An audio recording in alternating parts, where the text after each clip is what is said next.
In this video, we'll be looking at graphing linear inequalities.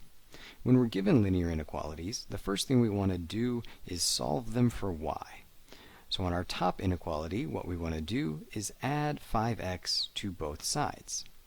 So what that's going to give us is y is greater than or equal to 5x minus 3. On the bottom inequality, we'll start by subtracting 2x from both sides. That'll give us negative 2y less than or equal to negative 2x minus 6.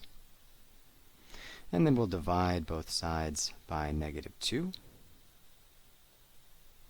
And anytime we multiply or divide a linear inequality by a negative number, we need to flip the sign. So that'll give us y is greater than or equal to x plus 3. Now let's go ahead and label these lines. I'll call the top one y1 and the bottom one y2. And that's the order that we'll put them in the graphing calculator.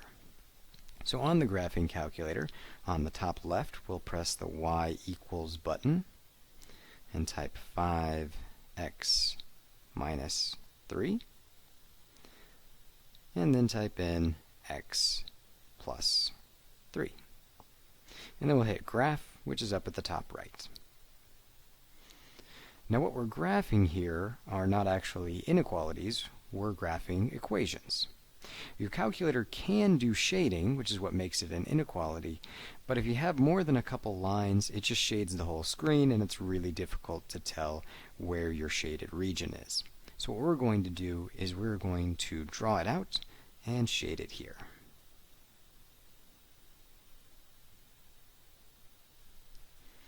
So we have one line, looks about like that, and another line that looks about like that. Now we need to figure out which line is which, so we'll press the trace button up in the top row near the right, and we can see up at the top left of our calculator it tells us that where the cursor is, that's on line y1. So that's this line right here, which tells us that the other line is y2. So now what we want to do is shade. So y1 is greater than or equal to 5x minus 3. So greater than means in the up direction. So we don't want to think of left or right. We want to think of up or down. So since y is greater than or equal to 5x minus 3, we want to shade up from this line. Now y2, we have y2 is greater than or equal to x plus 3, so we're going to be shading above that line as well. So again, above instead of thinking left or right, so we want to shade above the line.